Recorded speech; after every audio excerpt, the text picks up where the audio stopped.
Right. When my husband died, and it was so sudden and wasn't expected, and he was like young, gorgeous, like healthy, just living his best life. For me, I needed to know why this happened to me. Like, what did I do to deserve this? Right. And so within that, it's just like learning my life lessons, my expansion, my growth. And I chose to really sort of go through that experience with just using intuitive guides for healing and learning how to heal myself and go through these things. But when you first meet with a medium and something traumatic is happening to you, you almost kind of cling to the words that are said. And they're used as a tether and a hold on you to get through your experience. Because you feel so much despair and so much just suffering and no relief. There's no relief. You're in just pain. He's created so much pain in your life, and now you're just having to be a mom, take care of your children, do all this stuff. But yeah, on the note of when you do commit suicide, the reason I didn't commit suicide, because I was like days away. I made all my family leave. I was like, you need to get out of my house, like go away. I was like Googling how to kill myself. Like, I was like, I'm done. The medium came in, she's like, oh yeah, you could do that. And it's different for every suicide, like nothing's the same. I'm not here to say that. But for me, it was, you probably might not get to see Danny up there. There's a huge possibility that if you commit suicide, so that was me taking a huge risk. And I was like, well, then I guess I'm just gonna have to figure out how to find joy and peace and freedom and learn everything that I possibly can on how to make my life better, how to make other people's lives better, and how I can help empower people to find joy and peace and love. Welcome to the Stay Mentally Strong podcast. We have a special guest today. We at the Stay Mentally Strong, it's really important to us to give good resources where if you are struggling, we would recommend you go to therapists, to a group, to life coaching, to something to help you get better. And so we like to include all of these resources on the Stay Mentally Strong website. And today I have something a little different. This is also a resource. Samantha McCoy, I'm going to have you just go ahead and introduce yourself and tell us what you do and how you kind of got there. My name is Samantha McCoy, and I'm a psychic medium and a channel. So I channel light beings and all the things above. I got into this based off the fact that my husband, he passed. So I'm widowed. And really when the veil, how do you put it, thins, you become closer to what is on the other side, what happens when you die, learning through other mediums. Talk therapy wasn't really something that worked for me. I needed some deeper answers, something with more meaning.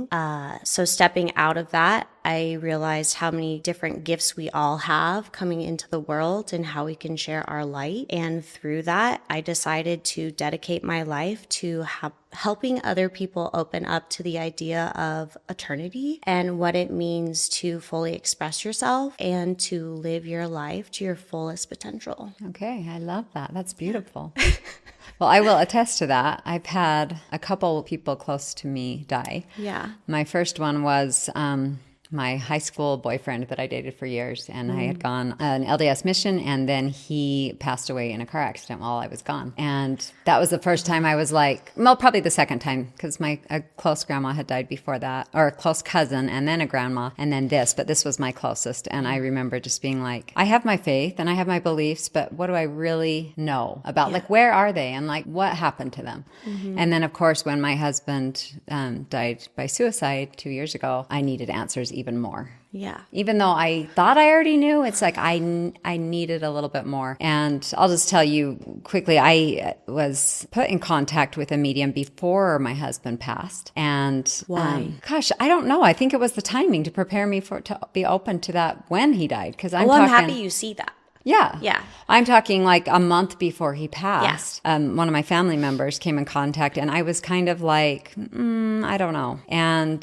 Sean, my husband, had started to really struggle. And so I said, hey, maybe you should talk to this person. Maybe this would help you, receive some insight. Because mediumship is also, it's not about just speaking to your loved ones, right? It's also about like tuning into your higher... Oh, your soul. Your soul. You get to talk to your soul, your guides, energetic like ancestors. Yeah. You get to tap into past lives. You can, and really get to like mold. You can talk about people that are there to help you. Yeah, like you or even about friendships. Guardian angels. Yeah, like even friendships that you have right now. Yeah. That would be considered like your soul family. Yeah. So within that, we are all contracted to come down here together. Like your neighbor, the person on the street, we all decided to come down to earth right now. We are going through a huge spiritual awakening, a huge consciousness enlightenment period in our lives. And so within that, we have particular soul family members. So your husband, your daughter, your sisters, you all learn from each other. Right. You're here for expansion and growth. Yes. And so within that, whoever in your family decided that you needed to go see a medium. That was her intuition being like, hey, Gina needs this. Yeah. So but I never did go to her before, but I did try and get my husband to go. And he said, Gina, I know, I don't believe in that stuff. yeah. And I said, okay. He does now. I just was thinking that you might do anything that would help you. Well, fast forward 1 week, day before he dies, it was Saturday morning, and he called and said, hey, that thing that you were talking about, do you think she could see me today? He was in that desperate mode of like, okay, maybe I could be open to something more, because he was so desperate. And I'm like, it sort of made me upset, because I thought, no, you don't just call someone and say, can you come over and do this? Like, you're on a wait list. Nope, and like, you can with me. I'm always and the yeah, option I wish for I that. would have had that option. So I said, no, she can't. It's too late of notice, And I was a little frustrated, because I had tried to get him all this help the week or two prior, and he was just kind of like skeptical to all of it. So I bring this up because I know this is a lot of male audience, and I know, males are more often a little more skeptical to this idea. Have you seen that? Have I seen that with Yes. men being more skeptical? Are most of your clients women? What's your percentage? What do you think about that? Because I might be wrong. Maybe that was just my husband, but I think a lot of men are like, no, I got this on my own, and I'm not going to go there. Let me just check in with that. What I want to say is, when you're in a space that you need help, from my perspective, I'm not really certain if I get to see more men or female. I think when they do come to you, do you find one less open-minded? When men find out I'm a psychic, they light up more. They're like, oh, what is that? Yeah. I get a little bit more of a spark of curiosity. When I tell women I'm a psychic, they're like, or a medium, they're like, oh yeah, I can see that. Women feel more of that heart space, that more intuitive tether through being a mother. You know telepathy. When you have a young baby, you know exactly what that baby needs. That's telepathy. Yeah. So men don't really get to experience that nurturing side for a while until they have children or taking care of their wives or whatever. So they have different perspectives in life. But culturally speaking, I think I've lived all over the US. Certain men that are raised differently, a little more open-minded, I just think it really just depends on where you're at in your mental state to hear things that you need to hear. It's like when you go to church or you're listening to music, when you're needing that sign and you start paying attention to the universe, things drop in for you. Absolutely. You could be listening to a song and being like, I needed to hear that. Yes. What? Or you're in church, you're like, was this for me? Yeah. So when you heard about that, and then so for me, what happened was your family member told you about it. You relayed the information to your husband. And so it got his wheels turning on what does happen when you get to the other side. What does this really look like? You never really know what they're internally thinking. And so that helped open up your mind, his mind. So I guess to get back to your question, I think men suffer in different ways than women. And I think it energetically shows up different for men than women. Yeah. I also think we have sorry to interrupt. No. We also have the movie Ghost, where Whoopi Goldberg, I think that's what people think when they think of a psychic or a medium. Oh, this lady that's scamming or whatever. Yeah. Or, which actually she did have a gift in there, obviously, because he could move through her, right? But I think that people that get scared off by that idea. Well, I think I'll give you my current husband as an example. One of my mentors, channels extraterrestrials, and I won't get into that topic because I understand that's a little much, but for this particular, podcast. And so he's like, this is BS. Are you kidding me? It pissed him off. He's like, she's trying to promote blah, blah, blah, blah, blah, blah, blah, on this huge rant. And I break out the pendulum and I'm like, ask this pendulum yes or no. Show me yes, show me no. And then start asking it questions, and it's moving in direction so he could understand how energy works. Gotcha. So all energy is information. And for my current husband, Tom, it was just it clicked for him. And that's when he actually started to understand energy. And we We went over all of his chakras and we could see what was blocked. And so I just think faith comes from a place of truth to you. And so whatever feels truthful for you. And so when you're sitting in something, someone says something, you're like, that resonates with me, or you get the chills, like that is your truth. So when you hear someone say, I'm a medium or a psychic, and they immediately go, shh, then that's not for them. They don't need to hear that right now. But if someone gets lit up by that fact, then they're ready to hear that information. Does that make sense? Yeah. So fast forward a week after my husband passed, and my daughter and I were really, really struggling. Tons of questions unanswered, a bad energy in the place that it happened. I did meet with the gal that we had been introduced to the week before, and it was life-changing for me and my daughter, especially my daughter, because she was the one that found my husband, and it was very traumatic for her. She'd go into shock quite a bit, where she just disassociate. Yes. Yeah.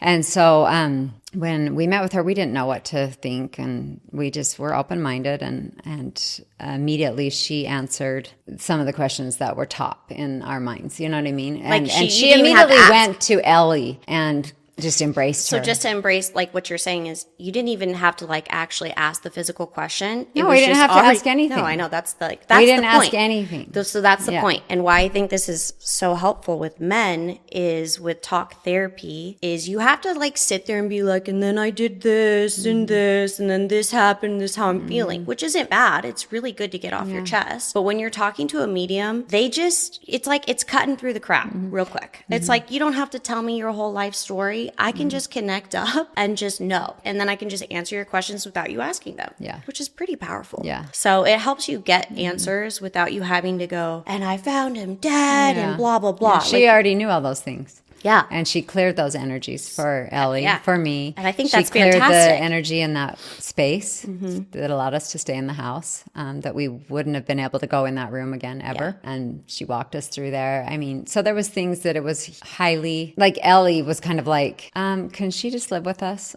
Because she was like, I needed this and I needed to hear some answers that they really did resonate with us and the things that she said that no one could have known about our Sean. And it's not like she went in and did all this research about him, because she didn't know anything about him. Yeah. But his personality was very And so you connected through. with Sean a week after his death. And so he had already gone to the light, like he already transitioned over. It wasn't in the in-between. Well, it was, he'd already transitioned over, but as we say for suicide, there's lots of steps that need to be taken.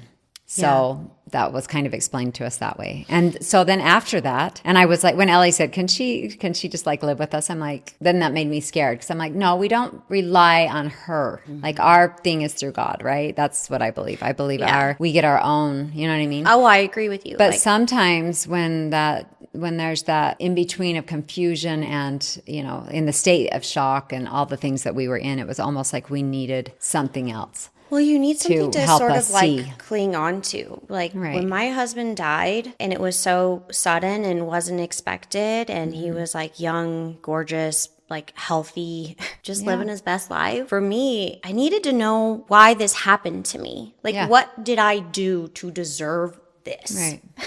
Like, what? Yeah. And so within that, it's just like learning my life lessons, my expansion, my growth. And I chose to really sort of go through that experience with just using intuitive guides for healing and learning how to heal myself and go through these things. But when you first meet with a medium and something traumatic is happening to you, you almost kind of cling to the words that are said. And they're used as a tether and like a hold on you to get through your experience. And so him saying, I love you, or I regret doing this, like those are things that help you in the moment to just breathe.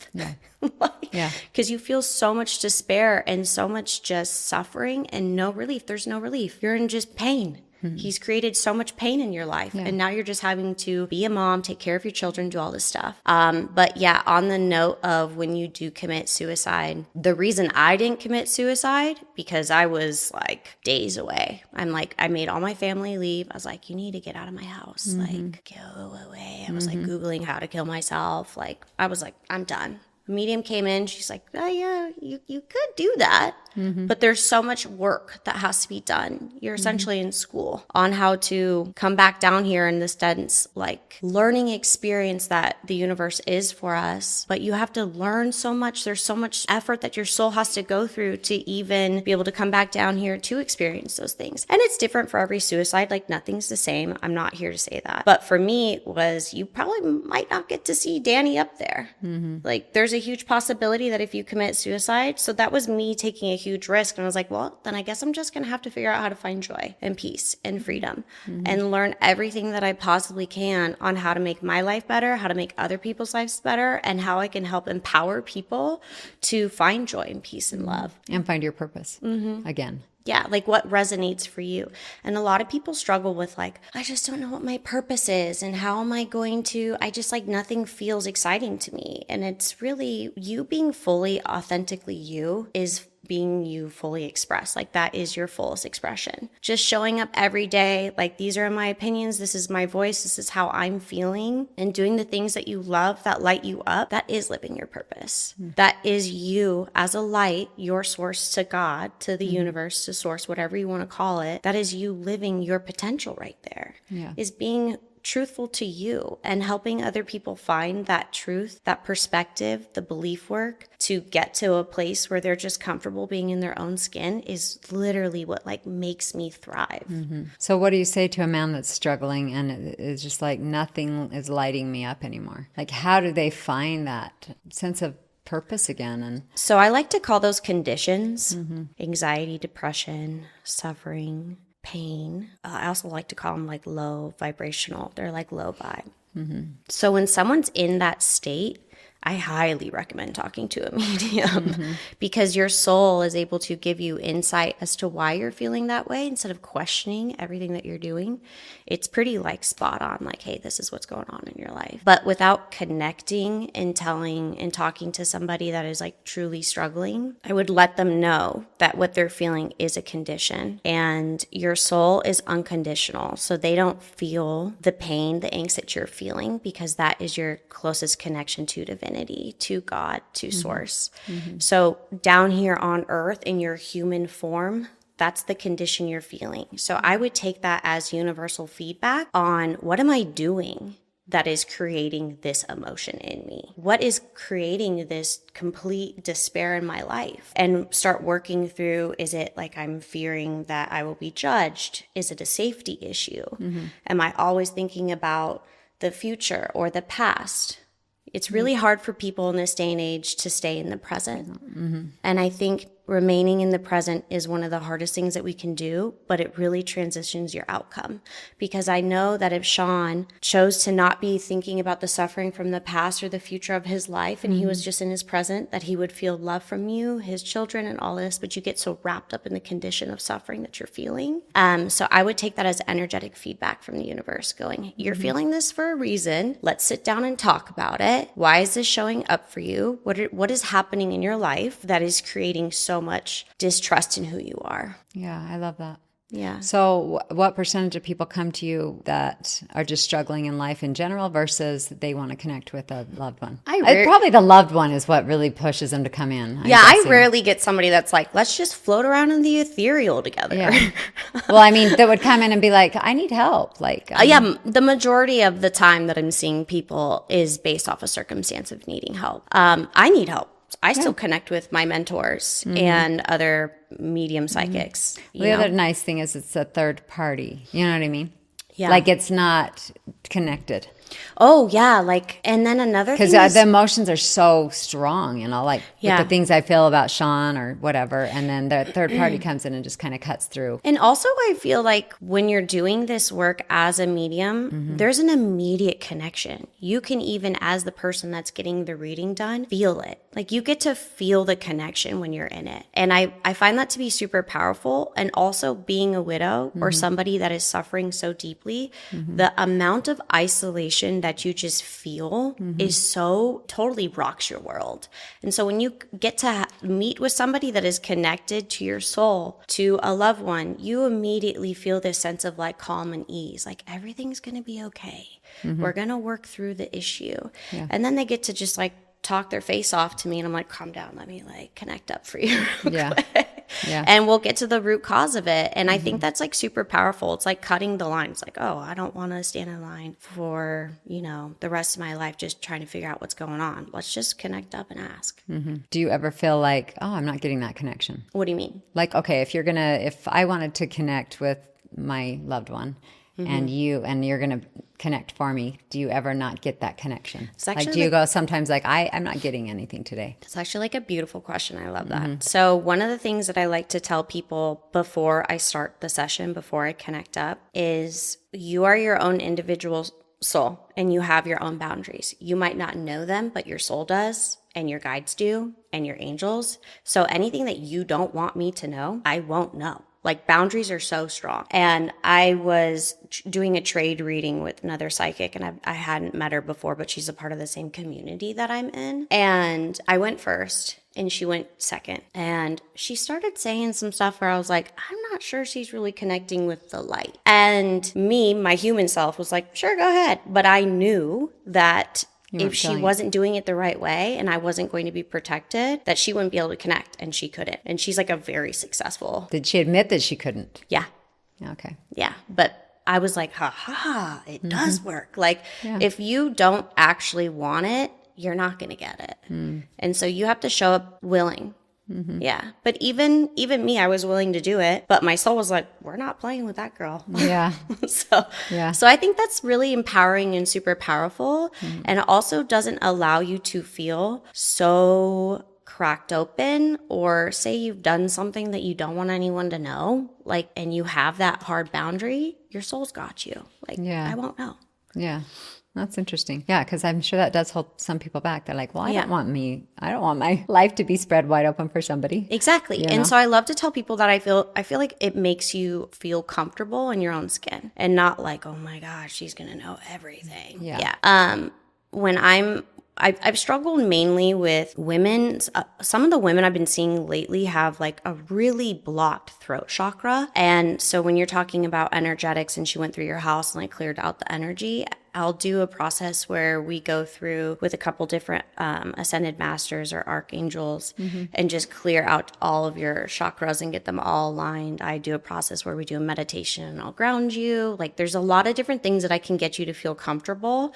One of the things that I really appreciate about the technique that I use, or how I've chosen to go about doing my readings, is I love for you to feel the connection, like to feel divinity, to feel close to God, and to feel the love. And it's really important for me for you to understand that everyone can do this. This is abilities that we all have. We all have this gift. And I always joke about the next time I come down here in my next life, mediums probably won't have a career because we'll all be able to do it. That's my hope anyways. Yeah. Well, a couple of weeks ago, or maybe months, you came into our Pilates studio.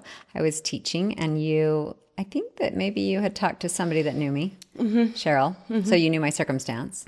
Did you know my circumstance? Yeah, so I've worked with Cheryl on an energetic level, and then she does massages for me, and I've had some really cool interactions with her. Like, she's such a beautiful light. She is. Yeah, and so I just had gotten out of Pilates, and I go to get a massage, and I was like, man. And I had no idea you were the owner. Yeah. Like, I just didn't know, because I just don't pay attention like that. Yeah, and I was like, man, she's like salty. Like, this girl's got some grit. She's like, who'd you see? And I'm like, Gina. She goes, oh my God, that's the owner. Oh. And you would love her. Yeah. And I'm like, probably. She's like, she's got a really good story. And I was like, oh, that's neat. And then I just like left it because I'm not going to be super nosy. And she told me that you've had experienced and you have this foundation. And I was like, well, I'm gonna offer my services and see what happens. So for any fundraisers that you have or anything that you're doing within suicide, like, it's such a sweet spot for me. And for me, really, the reason I didn't commit suicide is due to spiritual work. With the medium, yeah, getting a bigger picture. Yeah. And so for me, I'm like, if there's anything that I can do for any of the men that you work with or just whatever, I'm like a phone call away. Yeah, I love that. And I do often wonder, like, if he would have had that opportunity to meet with someone the day before, if that would have changed the result. Yeah, I recently had an attunement with my mentor. I do these DNA activations and attunements. And Danny came through and he was just like talking about how I was urging him to go to the doctors and all of this before he died, because I knew deep down that he was going to leave soon. That's what you get for being a psychic. A Yeah. little too much information. Yeah. So, Yeah. and he was just apologizing. And I'm like, Danny, like, there was no preventing this. This was always in the cards for us. And I don't look back because I have so much information as to why this happened with my life and really my path and how this literally sparked the whole transgression of my whole life. Like, this is what I do now, is help people figure it out and get a perspective that fits their truth and beliefs. But him apologizing, he's like, you're always so much wiser than me. I'm like, I don't know if that's true, but it's interesting how they just like want to show up for you in a way that they didn't before. And him apologizing to me is not necessarily something I needed to hear, but it's always good to have that like frame of reference, especially when you're dealing with people that have died, just to kind of hear what their insight is on the other side. Right. Yeah. And I'm sure suicide, people that have dealt with suicide are very, well, I mean, we have so many questions, so many unanswered questions that we're just dying to like figure out what was in their head and why and how and all the things and relieve the guilt. I mean, that's why for me and my daughter, we were open to that at the time. And like I said, at first, I was like, oh, I don't want to get reliant on her. And anyway, somehow she really popped out of our life. So she popped in for that purpose and then kind of popped out. And we just never found her again. It was kind of really interesting.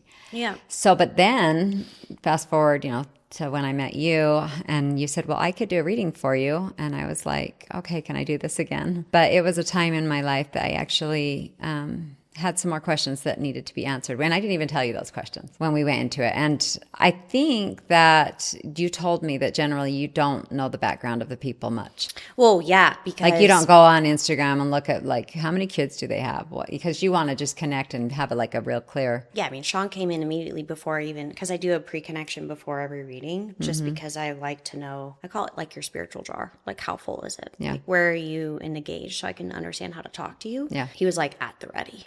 Yeah. I was like, I don't know if this is him because he doesn't like, I don't know what he looks like. Yeah. Yeah. And so, I don't think I'd asked any of the questions that I wanted to know, and you had answered them right at the beginning after the connection. Oh. And you said things like you didn't know about my family, some things I need to hear about my son, and but even though you didn't know if I had a son, you know what I mean? So there's just things like that I'm like, I needed to hear, and really just spoke to my spirit and resonated. And some people, the critic would say, well, yeah, that's what you want to hear, right? Oh. She's saying what you want to hear, but I didn't feel that. It was a roundabout way of you answering those questions without it necessarily being something that I would want to hear. It was just something I needed to hear.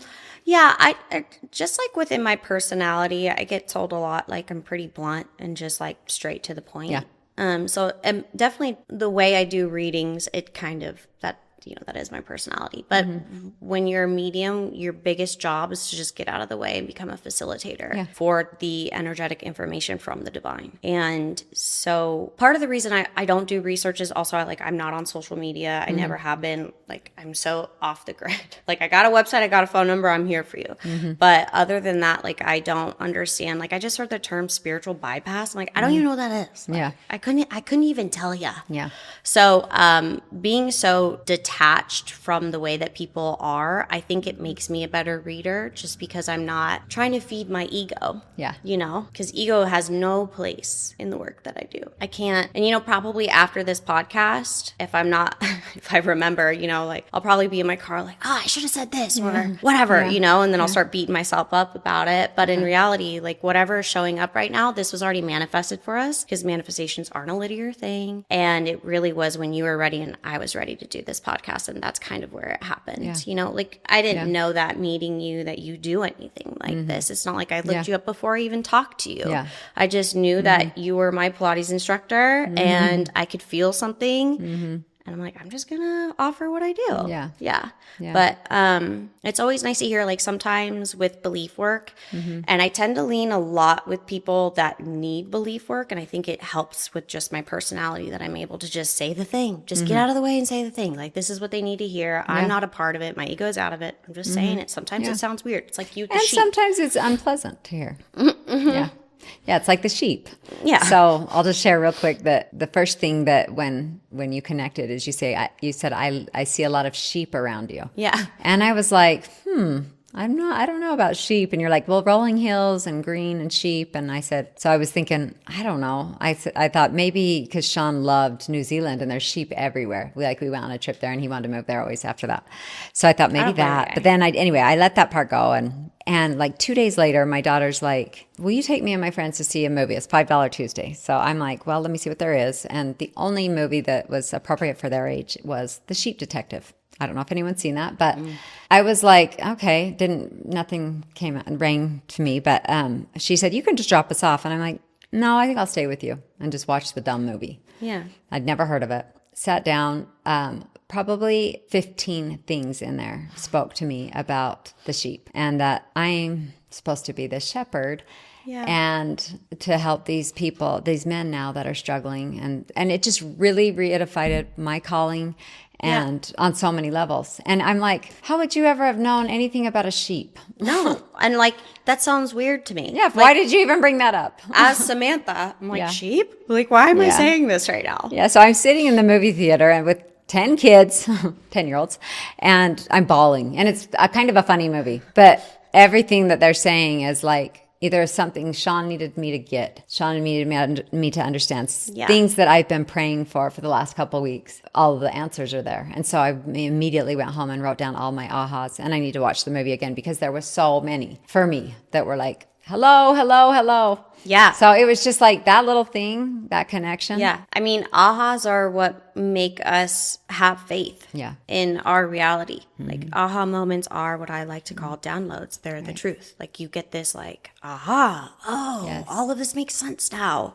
But you know what? We need to write down the ahas because we go, now what was that? Or like, that was nothing. But when you're in the moment of an aha moment, it's like powerful. It's so powerful. Like the spirit is just like, this. Yes. Yes. And so when you experience really, really low lows and you're in such a pit and then you experience those ahas, those really, really high highs, it always brings you back to neutrality. And so experiencing the two different aspects of emotions, bringing you into that neutrality, that space of just like calm, peace, freedom, understanding your path more clearly. As humans, we crave that neutrality. And so when I'm seeing people and I can just see their survival, like where they're at in their life, just trying to survive, I'm like, man, I'd really like to do a reading for you. Yeah.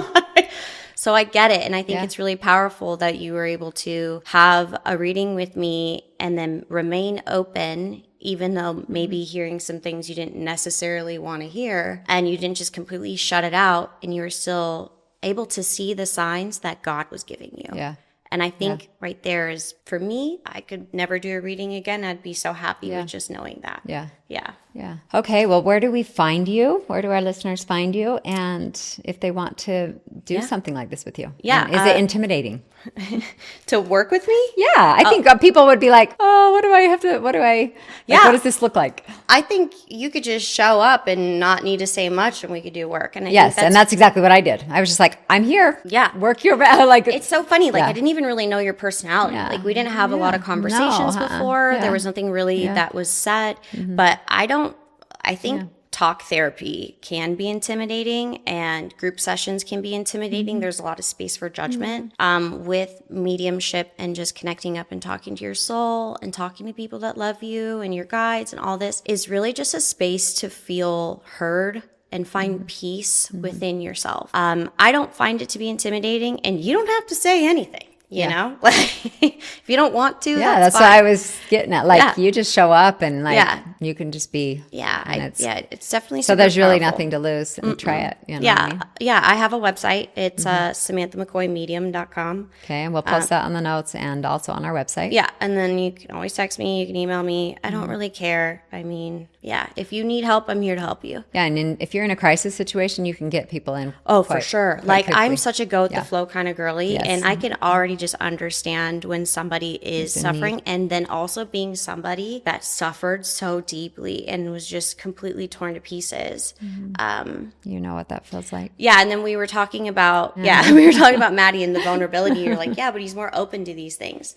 One of the things that I wanted to touch on is I think strength is vulnerability. vulnerability. When you're able to be vulnerable, that's when you find out what your true strengths are. And having that ability to just be cracked open and Take be the like, wall down. oh, and it's so hard to do. So some of the strongest men I know have been just completely cracked open and had vulnerable, traumatic situations happen to them. They're going through a really hard time. And I think it's so powerful and so strong to just be like, yeah, I don't have it all figured out. And I'm definitely willing to understand that life is all about expansion and I'm here to learn. I don't like how I feel. Let's make it go away. So you may as well give it a try. Any parting words as you finish? What would you say to a man that's struggling right now? Or a woman? Like, what do you have to lose, right? Well, I think one of the biggest aha moments I ever had is that we're in eternity right now.